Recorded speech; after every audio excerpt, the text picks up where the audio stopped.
Joe, what's going on, man? How are you this morning? I'm good. How are you? How are Good. you? You just are you enjoying the turtle there? Yeah, I started the intro. It didn't come up my screen until the very last few seconds, and it was the turtle. Yeah, you're like the glitch man. You're like the Max Headroom commercials from the 80s. You remember those? You're like, Yeah.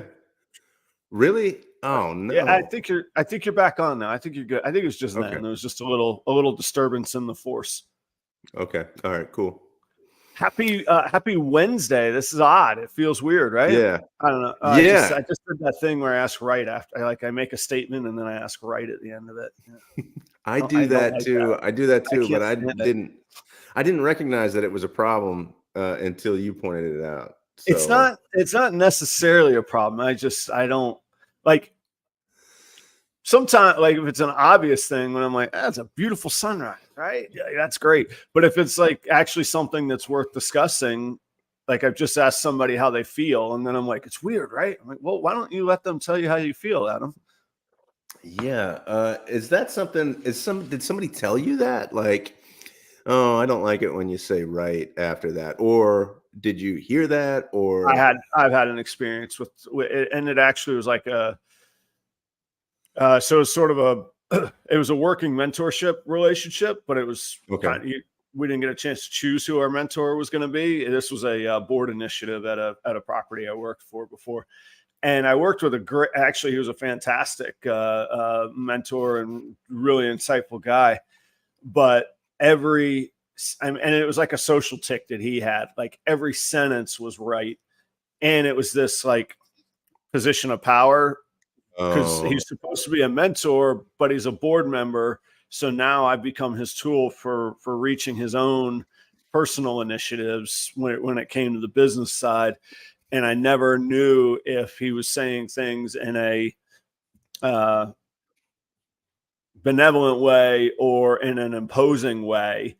Yeah. And every time he said right, I felt obligated to agree with him because of that dynamic, which was annoying. So there. Something that I do when I'm like in front of people and I'm doing a training or something, I'll say like, and it's an honest question, but I know how it comes off. I'll say, does that make sense? Or I'll say, am I making sense? And sometimes I don't know if I'm making sense and I just want some feedback. Like, and most of the time when I say that, that's the reason I do it. Am I making sense? You have to pose that right so that somebody can go, well, I don't think so. If they're truly not. Mm-hmm. Yeah, but I think that it can come off kind of condescending though sometimes. Like, does that make sense? Like, I have this knowledge and it makes sense to me, but does it do make you sense understand to your it, people mind? or are you a dummy? Yeah, I got you. Yeah. Well, I should acknowledge. Well, first off, happy Thanksgiving to the audience. Thank you all for being here. I just now realized that this is a problem with so much content and so many podcasts and all that. I realized that we're head to head this morning with Samson, and Samson's brought out the big guns this morning. Brian is Brian Sampson. Brian's got Chris Eaton, the fat man himself, and Bob Vu on the show. Pretty heavy hitters for their episode this morning. So if you're catching us on the replay, that's cool too. Joe, we're coming off of our best week of performance metrics ever. New heights, man. That's great. It's a growing community. I was trying to get the up to the minute details. Here we go. Prior to last week, our very best two episodes ever were neck and neck. They were the Jeans, Morphs, and Kodom's Oh My episode at 339 views. And then the Midwest Show Market and Growing the Industry, Two Birds, One Stone episode, 336. Last week's episode, after only 1 week, those are with a couple weeks cooking under their belt. Last week's episode with only 1 week entitled the circus that is ball python pricing and sales. 397 views. We're up like 20% over our best ever. How about that? Is that? Was it the topic? We gotta do some analysis here, I think. Well, I think it was the topic. I think it was timely. I think putting something that could be seen as really emotion driven, like calling anything a circus, gets people's attention. And let's give some credit to you and to ourselves that, you know, maybe there's a good content that's reaching some people too. Yeah, hopefully that's it. But I also, what I noticed about last week's episode really sparked a lot of chatter on the in the chat, chatter in the chat. There was a lot of great comments. It was really like, it was really, everybody seemed really engaged, and that's such a huge part of what we're doing here on Thursday mornings is, I mean, not this week, but Thursday mornings is the engagement of everybody who comes to the show. Now, the problem is we're on a Wednesday and our numbers, this is probably going to be our numbers for this week. We're going to crash right off the cliff. Yeah, because we changed the time. We run into the buzzsaw of Brian Sampson's episode. So, but we're going to catch them up. We're going to hook them when they're coming off of the turkey tryptophan high on tomorrow afternoon, and they're like, man, Aunt Edna, I gotta get a nap. And like that's when you just go by and you leave the room and you go watch Proper Cup of Joe. There's always that moment, right, during Thanksgiving where it's you gotta, what's that? It's a great cup, right? Very nice, very nice. I'm having problems. I'm going to switch over, but to a different computer. You need me to buy you some time here? I mean, I think I'll be okay. I just you're going to switch a lot. Okay, cool. Yeah. All right. Well, what I could do is I could recap some of the feedback, and then you and I can discuss. And then I think we should talk about Thanksgiving too. Like it's a pretty fun time, right? Oh, I did it. I love it. Yeah, I do too. It's one of my favorite holidays, and I regret that I've somehow in all this time I've never made it to one of your Friendsgiving shenanigans. And I know why. It's because I have a good Thanksgiving of my own, so it gets a little bit challenging to do both. All right. I'm going to let you coordinate the adding and the subtracting so we don't get a whole bunch of feedback. You ready? Okay. All right. Go for it. Do the switch over. This is premium content. Haley's Comet. Get on board, everybody. This is it's only going to come around once every 82 years or whatever the number is. Joe's close. The anticipation is amazing.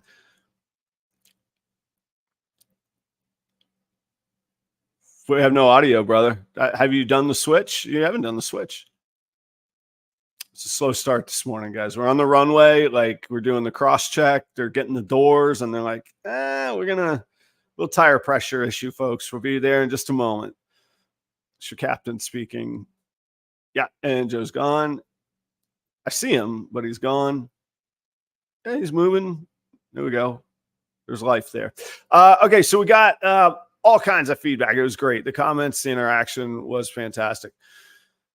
A lot of people empathized with me. A lot of people said, Black Friday doesn't even really exist. We all know what's going on. We all see what's going on. Even in retail, we see what's going on. I found, so my father, as an example, my father had asked me to order him something off of Amazon because I have Prime. Joe, welcome back. Are you in? We're good, right? We're good. Oh yeah, you are now incommunicado. Okay, cool. Sorry.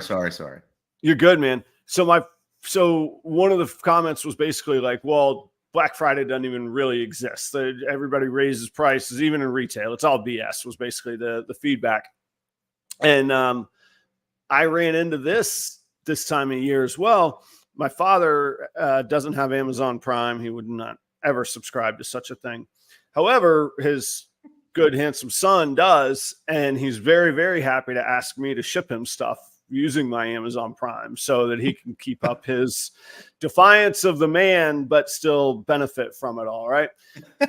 So he sent me a link of an item that he wanted. And when I clicked on the link and I wasn't signed in, it was like $9.82, and it was going to be $7 shipping. When I signed in and used my Prime account, it was like $13 with free shipping. So it was still cheaper and a better price, but it wasn't, hey, pay your Prime amount and get the very same link changed the price once I signed in. So that was one of those kind of moments of like, oh gosh, does it even exist or not? You know? So, so that was one of the feedbacks. Most of the feedback was, and I didn't take anything down. Sometimes I have to play moderator. Like, you got to be careful of where content goes or what comments are there and what's healthy and all of that. But I did leave them. Some of them came to borderline. I was like, do I need to take this down or not? If Wilbanks wasn't such an icon, wasn't so well established, I would have taken those down. If that were a budding business and a budding breeder, I wouldn't, even if I didn't like him, I don't want this platform to be a place to take shots at each other, you know? So, so there was basically the comments towards the Wilbanks business, not the Wilbanks person, was, yeah, it seems underhanded. It seems lying. It seems like it would undermine trust. It seems like a one-time grab. So those were the comments. To reiterate my own standpoint, capitalism's the Wild West. We enjoy basically an unregulated industry, and I think that we like that. We find benefit in it. And this is what comes with it. And again, the person, Mike Wilbanks, is great. I got no problem with Mike, and he's innovative. He brings a ton of animals to the market. He brings a ton of people into breeding and gives them pieces to work with and ingredients to work with. If this is his model, this is his model. One thought that I had as a follow-up, Joe. Yeah.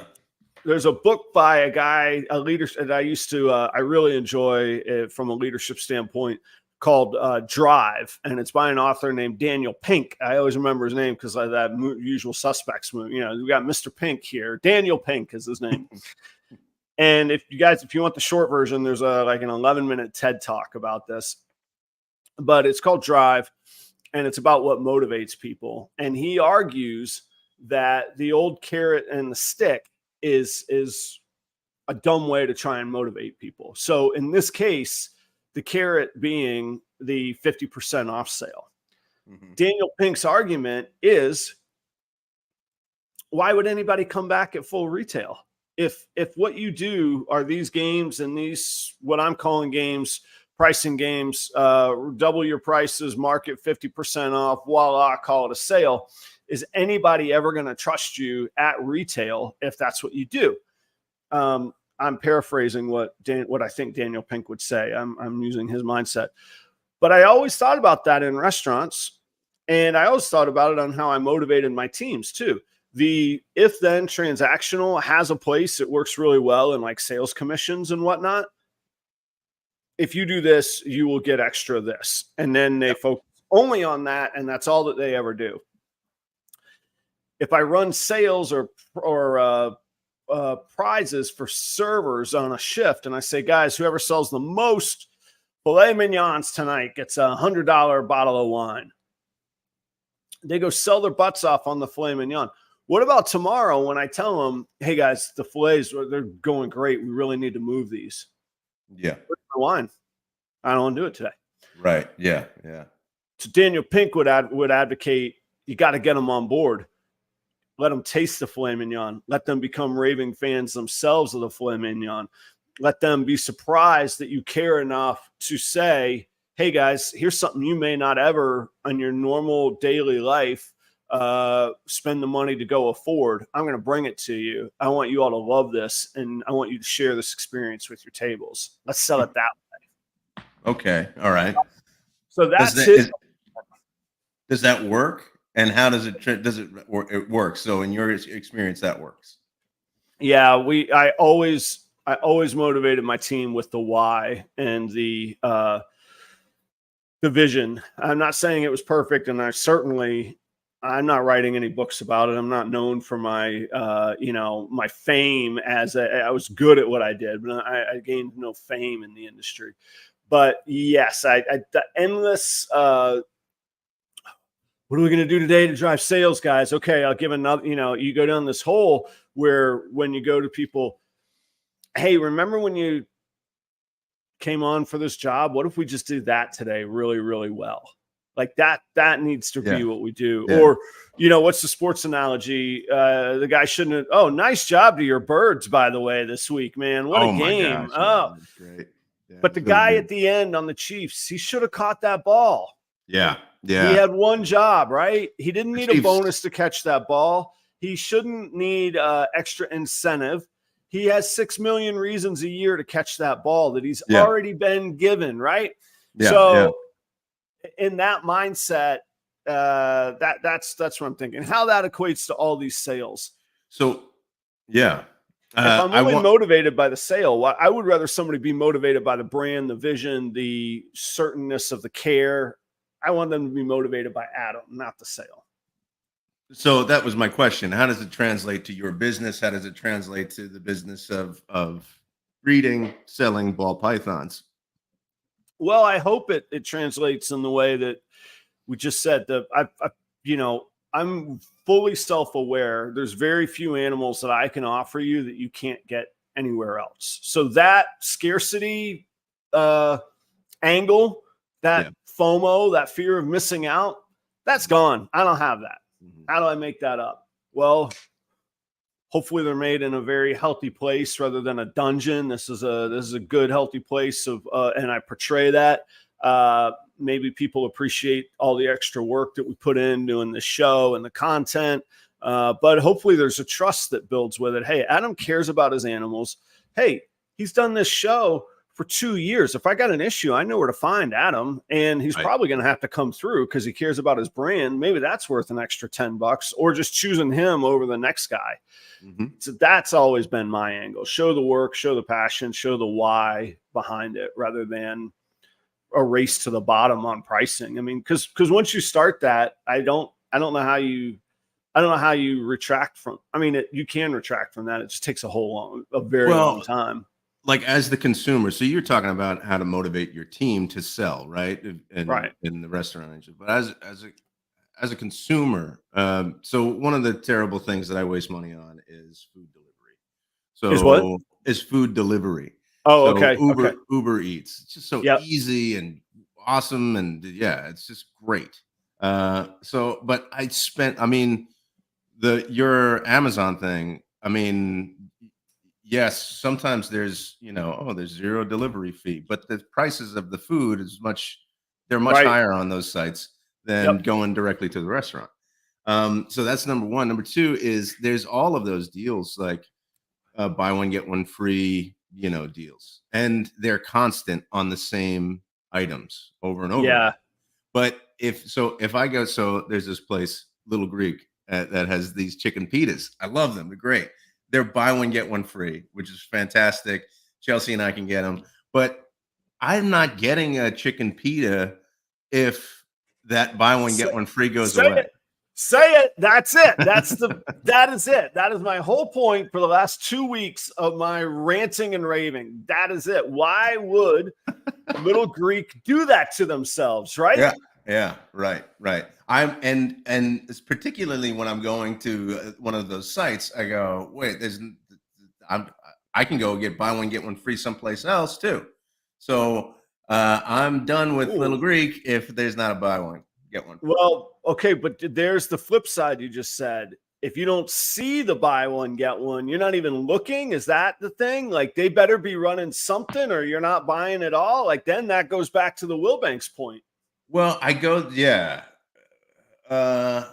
wait, hang on a second. You lost me there. What do you mean by that?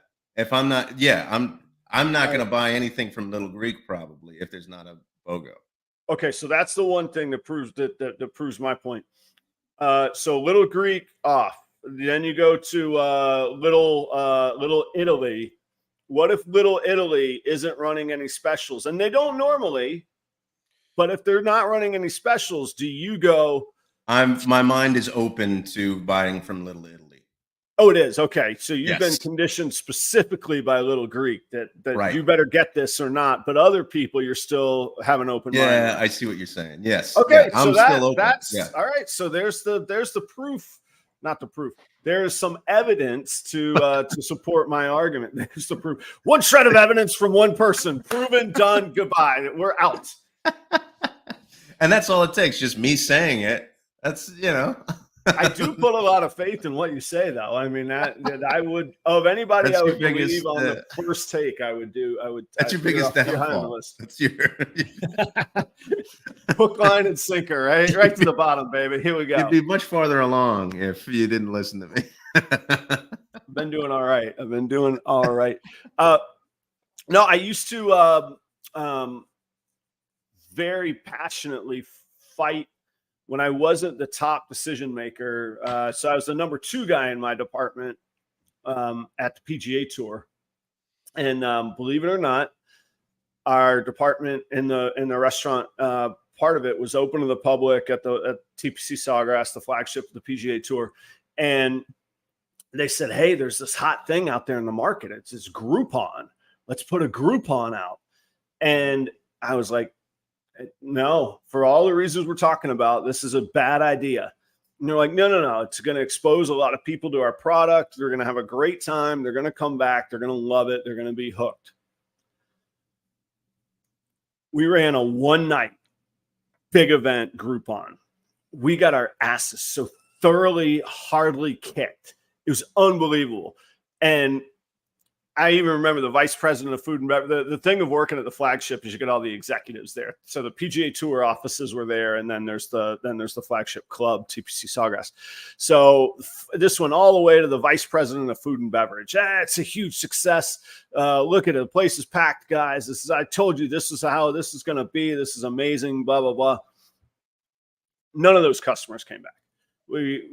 That night for 2 hours, we thought we were going to be the hip new destination, like young professional. That's what we were going for. We were going for the young professional demographic. We were going for that mid-20s to early to mid-30s. And then, all the people that wanted to hang on to that golden time of their life, they would hang on. The mid-40 people that still wanted to chase the 30-year-olds, they would come too. And it happened. We nailed the target. We hit the target. We got them in. Did not change our identity one bit. When our prices went back to normal, when the Groupon expired after that night, now. So we gave everything away at half price. We lost money. We got our butts kicked so hard, and we gave bad service. It was a disaster. We didn't build it organically. We didn't do the hard work. You're also devaluing your product when you do that, right? So, and you're lowering. I mean, in the service industry, anyway, you're probably creating a moment where you're not giving the best service that you can, right? Because you're slammed. You're slammed, yeah. Right. You're treading water. The old expression, you're in the weeds. That's where it came from. And there are some things that works. So say you had, and maybe taxes is this way, I'm not sure. If you have, I think time is the most valuable thing that we have. I think it's the scarcest of all resources, the most finite of all resources. But if you only have time involved in it, it's a much, you can have a much more fluid calculation of what you value things at. When you have fixed costs that are finite, tangible, and quantitative, it costs me, X amount of dollars to make this burger. It costs me X number of dollars of my staff labor, and I have this overhead. And in a restaurant, when that equates to anywhere from 85 to 95% of your revenue coming in, you need that extra 15 to 5%. That's your profit. That's all that you have. Right. Yeah. And it's not that you're cutting your profit in half, you're cutting your revenue in half. So your profit is completely gone, and now you're losing money. So instead of say for every $10 on a normal day you sell, you make, in a good world, you make $1. Let's say that, just for easy math, 10%. When you cut it in half, you don't make 50%. You don't make 50 cents. You lose $4 because you were only making $1 to begin with. So that got you down to 9. Now you take that down to 5. You're losing $4. So you went from making 1 to quadrupling your losses versus what your profit would have been. And that is you got to be careful with happy hours. You got to be careful with sales and that kind of thing. So ball pythons actually, go ahead. So you had the example last week, Will Banks and the 50%. You know, right? Would there ever be? Do you ever see BOGO sales? Yeah, like, I'm gonna. Good time. If you buy this pastel, I can't remember this pastel. I'll throw in the yellow belly. Or whatever. Well, the pastel is the one that would get thrown in. You buy this decent hide, and we'll buy one, get one. Yeah, the pastel. So I actually do that. I don't advertise it, but say like day of show, hey, this animal is $200, or it's free with any purchase over $500. So entice you to buy the 500. You're gonna get a little something on top. Choose something from over here for for your kid. But you would say that's fundamentally different than what we've been discussing. I don't know. Is it? I don't know. That I don't want to have my own personal bias, so I don't know if it's any different. It's another game we play. It's another angle. But those are so. It's incentivizing. It's incentivizing a certain amount of spending. It is. Yes, definitely is. Okay. Yeah. All right. And truth be told, pulling back the curtain, and I think everybody sees this, is no massive secret. Those are the snakes that I would consider wholesaling. So those are the snakes that, hey, if I could find a pet store that are going to take them for 30 cents on the dollar, may as well pass on that value to my customers. Is much more what I would rather do. I think. Why is that? No, the simple demand. There's not a demand for it. They're going to sit in the racks for a long time. They are, I wouldn't say purely. Their value is as an animal, and their value is as a pet, and that's where they're going to bring joy. I do sell to pet owners, but it's kind of the high end of the pets. So putting the effort to market and do a lot of work to hand sell.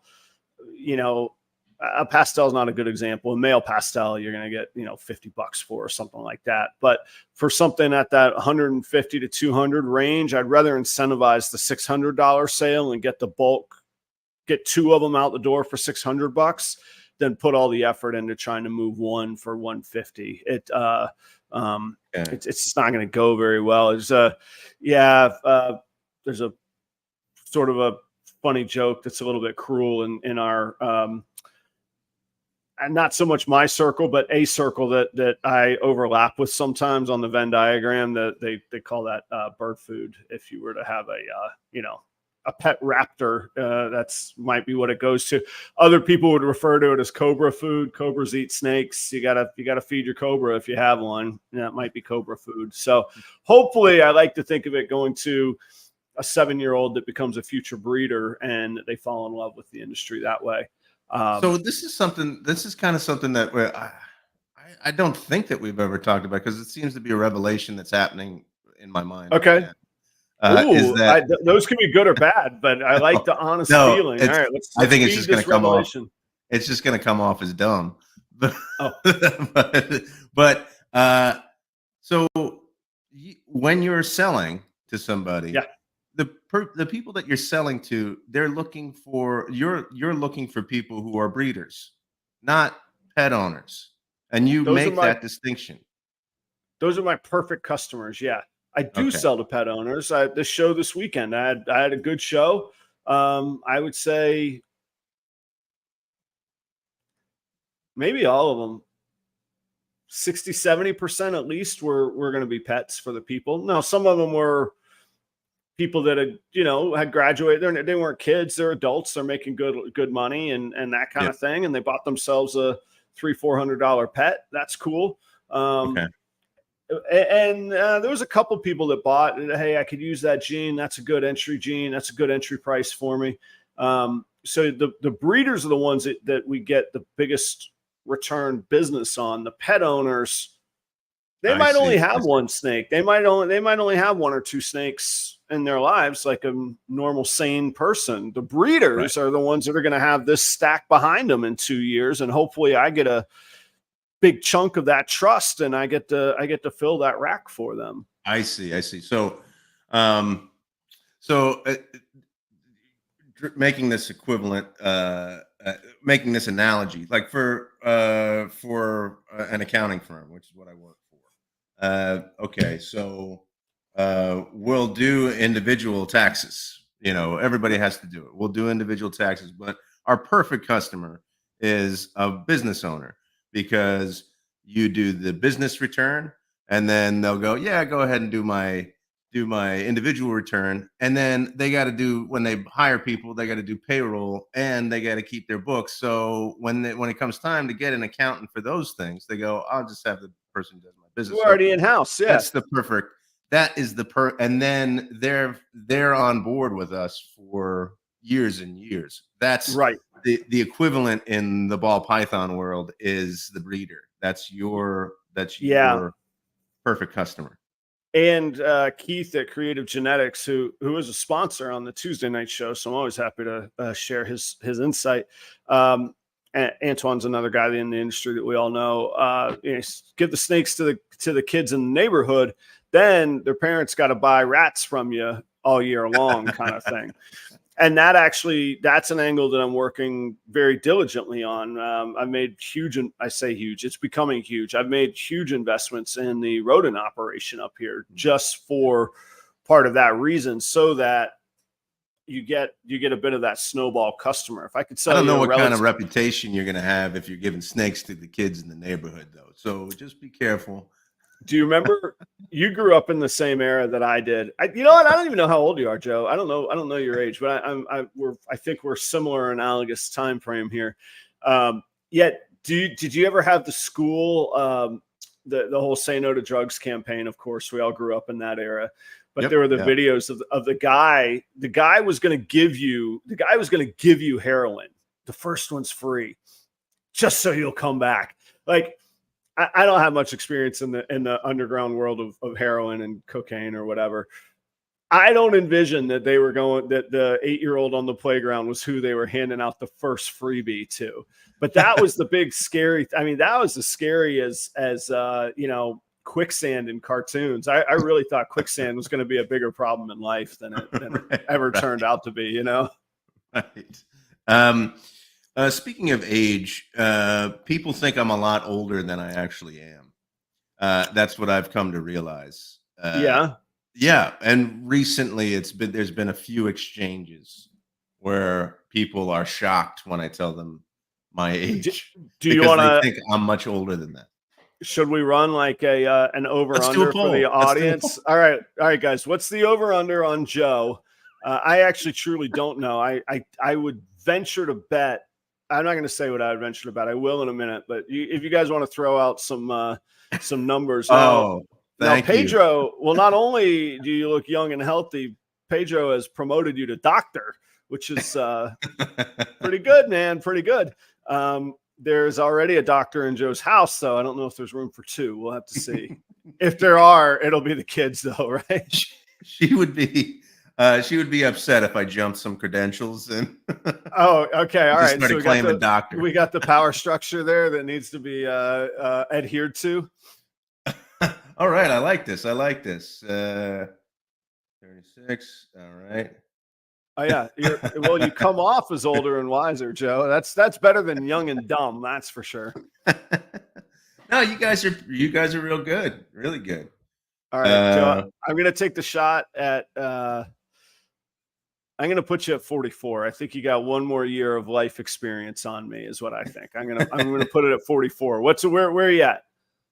That's exactly right. I'm 44. 79. I got it. You were born in 79? 79. All right. Yes. Oh, look at that. I truly I did grew not up in know the that. 70s, you know. That's right. That's right. Yeah. Yeah, just the last 9 months of the 70s. Yeah. So, but there's been a few moments where it's been like, oh, they think I'm in my 50s actually. Mm. And I don't know. I've never really been annoyed about that until recently. Maybe I'm feeling my age more recently because I'm trying to like lose weight and get into shape, and it's a lot harder than it used to Right. be. So Yeah. I'm like frustrated with that. So, but then somebody says, "Oh, there's somebody who is 50 years old," and she was like, "You're younger than me." She was so shocked by it, and I look at her and I go, "Boy, she seems older than 50." She's pretty old." And not that 50 is old. I'm just saying that In your mind. she seems way older than 50 even. So I don't know. There was it's all relative. When I was at college, I had actually Chelsea will remember this roommate that I had. His name is John. I won't say the last name, but and actually she probably only knew him by his last. So he was one of these guys we all just called by his last name. He was 26. He was the old man. We were all like, they were all like, "Adam, you live with this old dude." I'm like, "I know, it's kind of weird, but he can get kegs, so it's cool." He was 26. Like in my mind, John is like this old dude to this day, and I don't keep up with him. I hope he's alive. I don't know. He had some bad. He was an island of bad decisions, man. You had to be careful if you went on that island. But yeah. In my mind, to this day, he was like the old dude. He was 5 years older than us, or 6 or whatever it was. Yeah, but yeah, John was the old man. I want to be clear too that I don't mind. I'm not saying anything ageist about being 50 or being in your 50s. I'm just not ready to be 50 yet. You don't identify with it. You don't want to identify with it. You're not there, right? Yeah, that's right. Yeah, and that's just because it's not what I am. But when I'm pretty sure that when I'm actually I'm looking forward to my 50s. I have to say I've always been one of the kind of the age is just a number thing, and I think it's because I've always generally worked and hung out with a crowd older than me. As a 15 and 16-year-old in restaurants, I'm hanging out with 20 somethings and sometimes making bad 20 something decisions too early, because I started so early. At the general manager conferences, I was always the youngest guy in the room. At the corporate settings, kind of same at the PGA Tour. I was the young buck that they brought in, and then one day I hit 40 and I looked around and there were all these other young bucks. I was like, oh, I'm not that guy anymore. So that kind of messed with me a little bit, although not a whole lot. But it did occur to me earlier today. I was like, man, in 2 months I'm going to be 44. Like that, the first couple of years of 40, I was able to be like, it's just another number. Now it's like, there's a lot, this is a full on dose of 40 I got now. Like I'm in it, so, you're in your mid 40s now. I mean, when you hit 44, I'm not there yet. Yeah, not yet. 44 is a weird number to have that realization. I do find myself wearing these look at this. I look like a traffic cone. This obnoxious, like bright. I think I look like hip and sporty. I'm like, yeah, this will make people think I jog. Jog. Do that stuff. You're being out of place. Actually, in my jobs, I've always been in rooms with people who are much older than me. Yeah. Right. Well, and I do think there's a benefit to that because, like, I'll use a music analogy. I always try and play music with better musicians than I am. I like surrounding myself with people that are more knowledgeable, more experienced than I am. Yeah. So being in those rooms, in those boardrooms with people that have done it, have been there, that you can learn from it. And even if you learn what you don't want to do, even if you go, man, this guy is out of touch, it can help you decide. And it's always the guy that's out of touch. So that was specifically for the man that's out of touch. I benefit from those as well. I do like seeing what I don't want to do sometimes. Sometimes that's what we learn the most from. The first experience. So I don't know if I've ever mentioned this on the show, is that I play the bagpipes. So I learned to play the bagpipes when I was in. Is this true? Yes. All this time I'm playing Irish pub punk rock music, and you're sneaking off playing bagpipes. You don't even pipe up once about this. These are my bagpipes right here. Talk about revelations. You're over there having a revelation that you might, I might want to sell to pet owners. Meanwhile, you're sneaking off on the weekends playing bagpipes. Oh, for Pete's sake. You're not going to play that thing, are you? I can. I would wake the neighborhood up. Oh, you would deafen people. I know. Okay, good. There's a saying I love that says a gentleman is a man who knows how to play bagpipes but chooses not to. So the reason I bring it up though is there was a band that started when I was in the area where I grew up, and I was 14 maybe. And it was me and like 12 other people in their 60s. You're like a Wu-Tang clan. There was 12 of you? Yes. But we all started at the same time. We took a class together and everything. But I was Were you all 15, pipers? And so some of it, there were like 3 of us were drummers, and then the rest were pipers. Good God, 9 pipers of okay. Holy cow. But I was the youngest, and I was hanging out with these, folks in their 60s. Maybe they were in their 50s. I don't know. They just seemed because I was 15 or whatever. Yeah, I just thought, wow, these people are old. Maybe they were in their 30s. I don't know. Friends from the crypt, right? Yeah, they were 26. Yeah. They were 26. But I loved that. It was great. I loved that group of people, even though they must have been in their 60s. A lot of those guys, and they were trying to learn an instrument for the first time in their lives. And so we had that experience together. And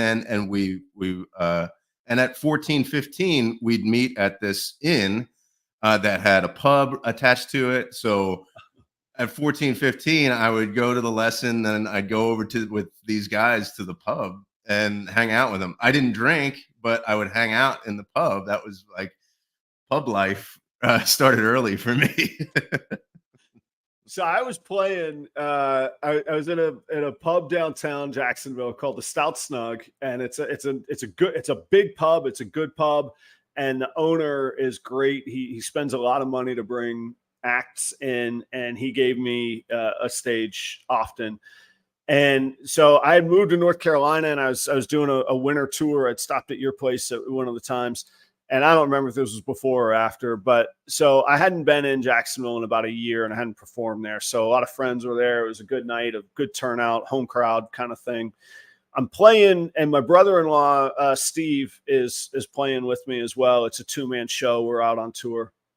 And off the street, don't know the guy, in walks the dude with bagpipes. Okay. This is going to go one of 2 ways. I'm like, okay. Keep playing, act normal. The first instinct is not to acknowledge this. Like, I'm trying to get a read on the room. Like, is he a known, like, oh, hell yeah, Bob the Piper's here? Or is it, who's this character strolling the streets of Jacksonville at 12:30 in the morning with a full set of pipes? And he's walked in. The story is that it's the latter. Let's spoil this. It was, he's like, can you do And every bagpipe song is the same. It's yeah, and I'm like, all right, we'll do it. And I'm like, a little offended. I'm a little offended, Adam. I know, I'm degrading it. But damn, if you don't always hear that same song, I'm just saying. So, which one was that? Anyway, so he's like, I'm like, all right, dude, what key are we gonna do this in? Because I'm figuring the chords. I'm like, dun, that's one chord. Da, da, da, da, da. Okay, we're gonna go up. I got this. I think it's a 2-chord thing, and everybody in the pub can have a good time, and there'll be a bagpiper. He's like, he doesn't even like get. He just starts blaring, and these things are ungodly loud, and it's indoors in a cozy pub, which there's a reason they always stand on the roof in a tower, because if you're next to them. And this guy, like Steve and I just walked, we just put the instruments down and walked off the stage, and the bar owner comes over. He's like, what are you doing? Who is this guy? And I'm like, I don't know who this guy is. This is your pub. He's like, you guys got to get back on and play. And I'm like, you got to get this guy out of here then. And it became a scene of like getting the piper out of the pub. That was it. It just wasn't going to go well. It's a handy thing to have.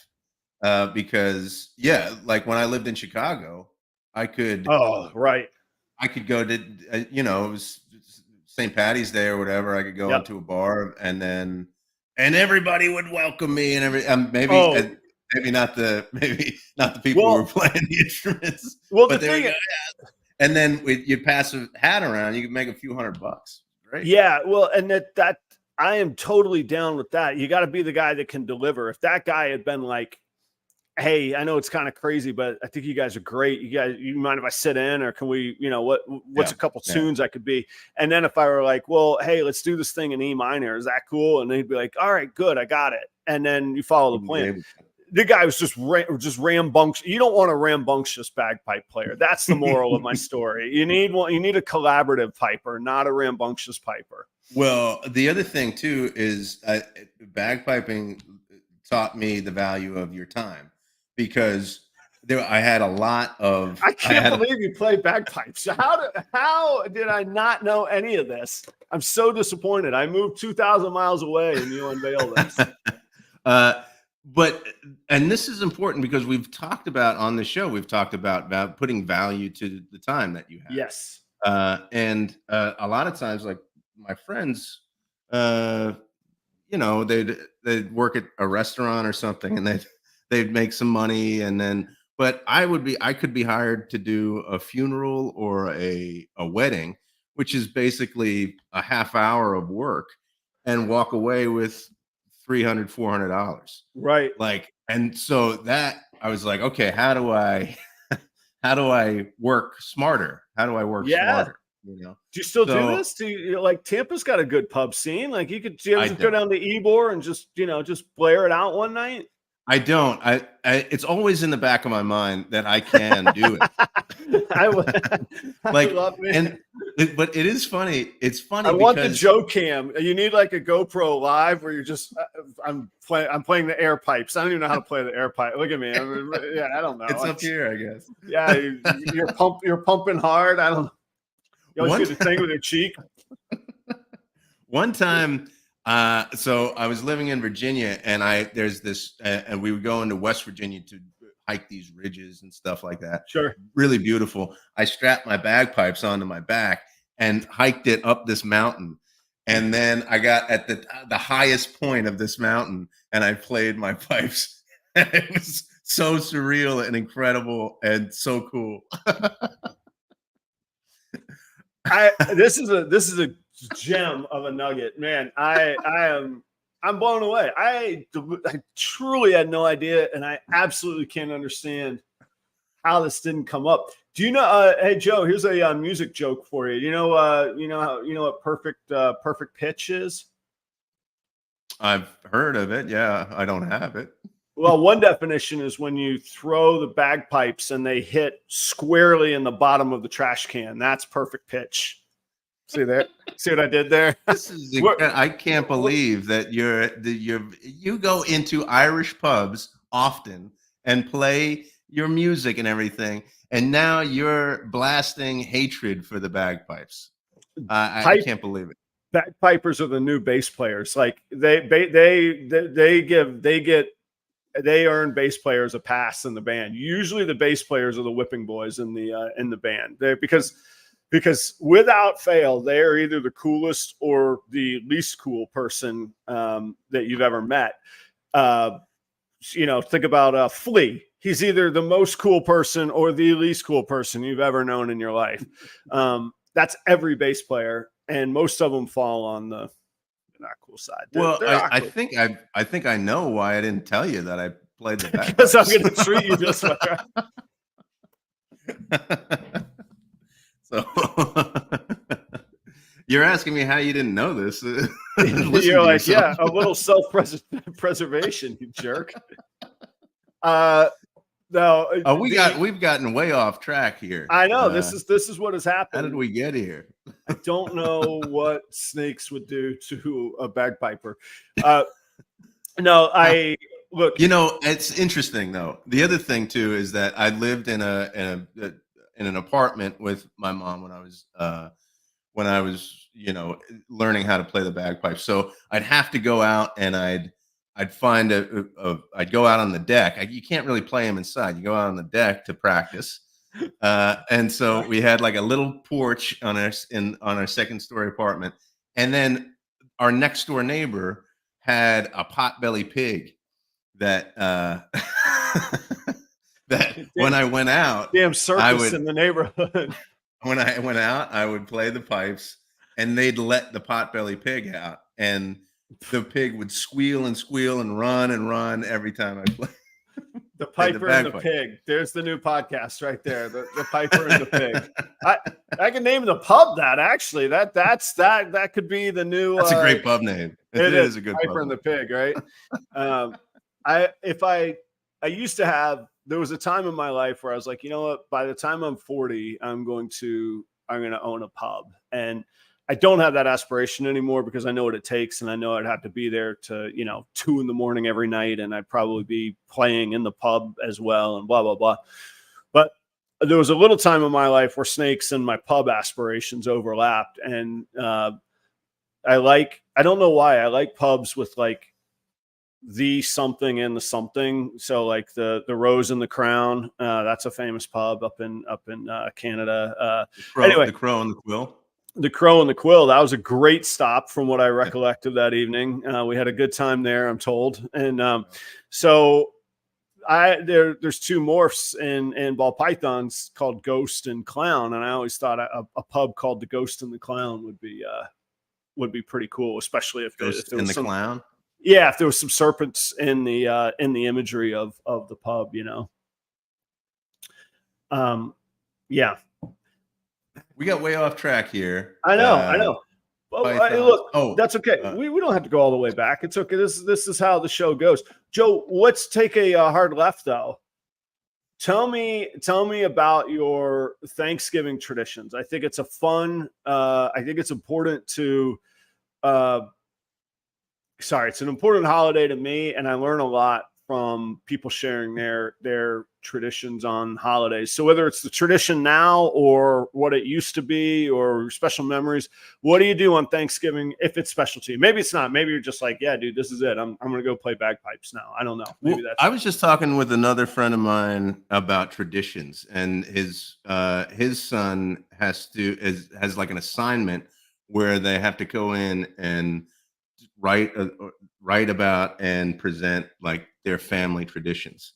Yeah. And my friend said, we don't have any traditions. We don't just do whatever every year. So he's like concerned for his child, and his child, and even telling his child, we don't do any traditions. Like, and I was like, well, what about like decorating for Christmas and stuff like that? And he goes, that's not a tradition. That's just what people do.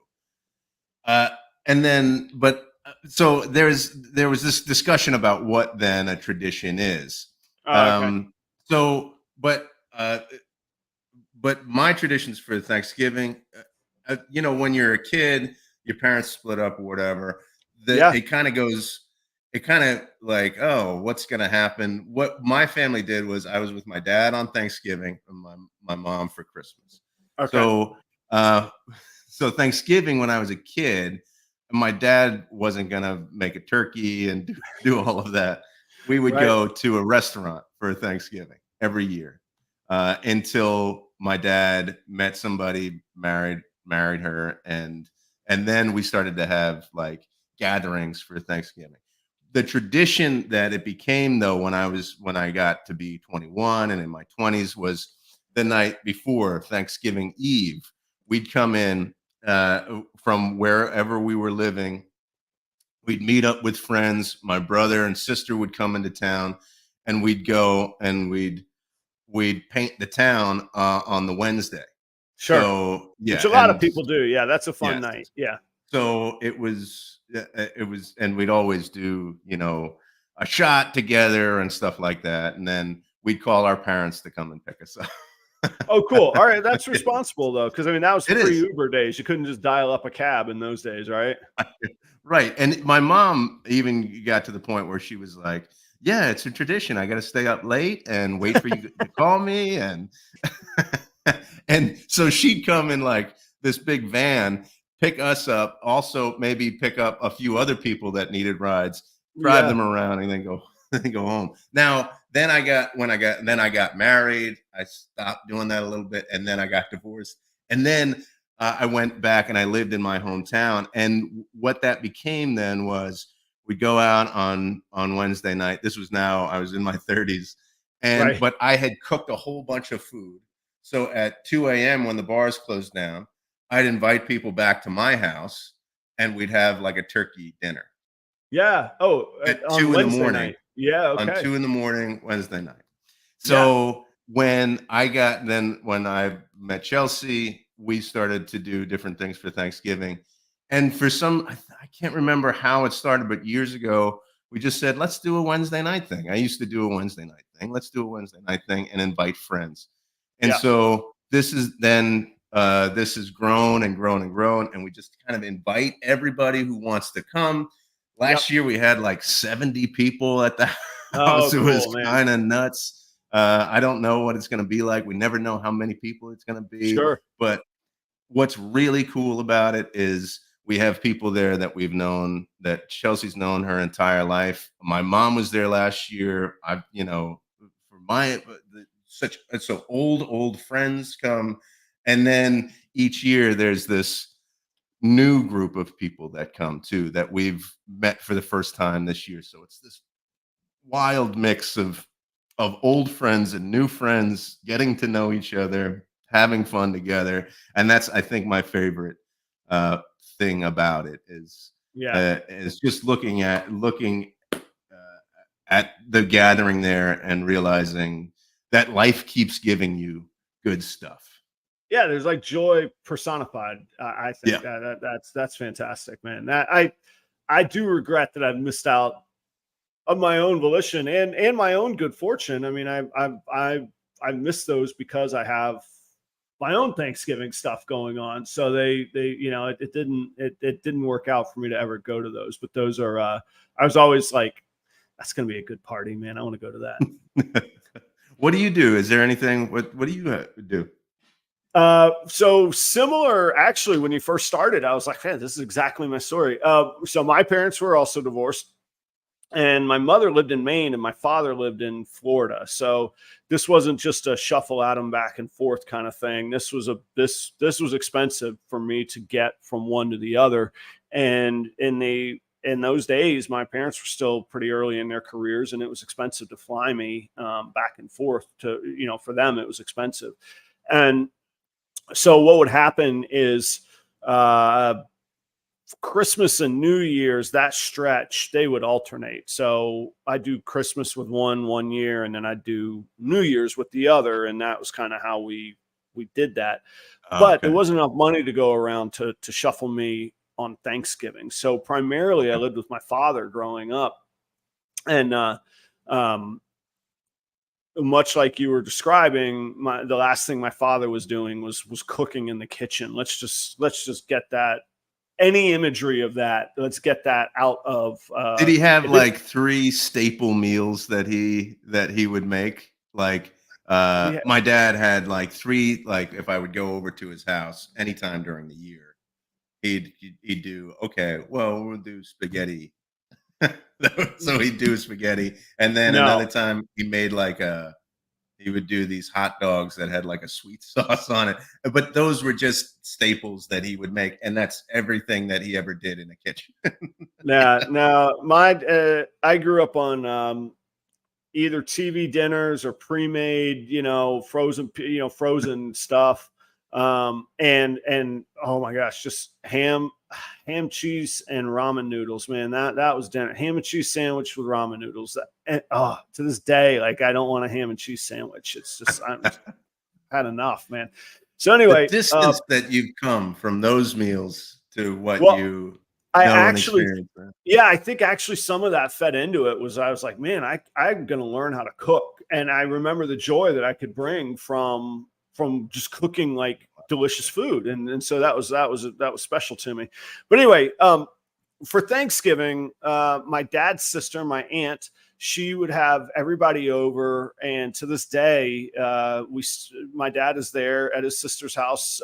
He's driving there today. And, they're a family from South Georgia, so there was good Southern cooking, which is really, really cool, and family recipes. And when I was maybe 10 or so, they moved from South Georgia to Panama City Beach. That if you live in South Georgia, the promised land is Panama City. So they had their dreams come true. They moved to Panama City. And Panama City is where we would go every year. And then there was a lot of musicians in our family and a lot of musicians in the group that would come. So we would have dinner and then put on the football games, but turn the sound down. And then we'd have this big musical jam. And that is cool. So we would play music and sing, and, the people that couldn't play would have requests, and we'd all try and, see if we knew the song. And a lot of this was before the days of Google, when you could just dial up a chord chart, so a lot of good memories that way. And then a bagpiper would show up and ruin everything. Never, not once. And then I got to college, and again, from a cost standpoint, I was there. It's a long story, but there was a bit of a tussle between me and my parents. And if I were to go to college at UF, I was on my own. Otherwise, I could live at home and go to where they had dictated I should go. And I, as any good 18-year-old defiant would do, I said, I'm on my own. And so I didn't have the money to go home a lot of times, and maybe I didn't want to. Maybe I was still in my defiant stage or whatever. So we would have, I would host all the restaurant crew that didn't go home, and the holiday orphans. And like, everybody goes home for Christmas. That's a given. That's going to happen. But like Thanksgiving and Easter, a lot of people would go home, but a lot of people would stay as well. And we would get together, and we would do our own kind of get together. And then in my professional career, Ruby Tuesday was never a big Thanksgiving destination. We were dead on Thanksgiving. It's just get through the shift, you're done. But at the PGA Tour and then at the private clubs and subsequent resorts, Thanksgiving is literally one of the biggest days, our biggest day of the year. It's definitely one of the big 3. I mean, New Year's Eve, Thanksgiving, Mother's Day, Valentine's Day, the big 4. And so I was telling the story on the show last night. I would cook the chefs would cook overnight. Imagine the literal feat of having to cook 50 turkeys. And I'm sure people are like, oh, you got this commercial kitchen. Do you know the volume that it takes to store 50 turkeys, to brine 50 turkeys, the oven space? Like, I don't care how big your oven is. You ain't got room for 50 turkeys. No. And neither did we. So it was this logistical gem that these guys put together, because you still got to serve fresh, amazing food. Right. So you can start cooking a turkey early, but how do you keep it fresh and amazing for the 11 o'clock open or the to-go meals that you're sending whole Thanksgiving dinners out? So I would go in at like 3:30 in the morning as like relief backup for the chefs that they didn't need. I was just a pain in their ass is what I was. I was just a distraction. I was the guy in the suit. Hey guys, what do you need? I'm here for you. And they're like, yeah, thanks, Adam. You can So I'd cook them breakfast, bring the coffee, the OJ, and we'd sit down at 3:30, 4 in the morning, have breakfast, get ready for the big day. And I know it sounds cheesy. I really, really loved seeing the product that we put out on Thanksgiving and the massive number of people that I knew that we were making special memories for. It was fantastic. And because I was the other thing about going in at 3:30 is by noon, I'm tagging out. I'm done. Like, we've got the reservation set. We've got the first wave in. The buffet is open. The chefs are done. They're out. They've cooked everything by that point. At that point, we're just putting it out. And so then I'd go home and somehow muscle through cooking Thanksgiving for my family. I'd throw on the apron, start having a little white wine to kick off with. I enjoy a little wine while I'm cooking, and I would have a great day. And the one thing I love, talk about getting old, but I hope everybody will go Google it today and enjoy it, or tomorrow, is my father and I, we would always listen to Alice's Restaurant by Arlo Guthrie. And I'm sure everybody's going, what in the hell is that? I'm not even going to tell you. But it's a great Thanksgiving tradition. And it used to be that the rock and roll stations would play that, like the one time a year, they would play that song, Alice's Restaurant. So that's the Thanksgiving traditions I have. Now, we're cooking in our new home up here. There's some COVID flying around in our family, so we can't do the big get together with Kelly's family. So we have to postpone that. Hopefully Christmas, everybody be cleared out. So it's me, Kelly, and Charlie doing Thanksgiving at home this year here. So I'm happy and excited for that. Oh, that's great. That's great. It's slowly becoming one of my favorite holidays. Used to be in New Year's Eve. Now it's now it's Thanksgiving because of this thing that we do. Yeah. I have to say, with as a dad and family, Adam, Christmas is now probably my favorite, but for a long time Thanksgiving was, and it's exceptionally special to me. And again, not to get too cheesy, but from the concept of a holiday focused on being thankful is right up my alley these days. I don't need to get into a lecture on that, but it is, I really, really love it. There's always something to be thankful for. If I wake up on the right side of the dirt, then there's something in that day to be thankful for. And I love that. And so I spend a lot of time thinking on that. So I'm like I say, it's right up my alley, Well, we've come to the end of our hour. I got to get started cooking and doing other stuff. So are you gonna brine your turkey, man? Do you brine?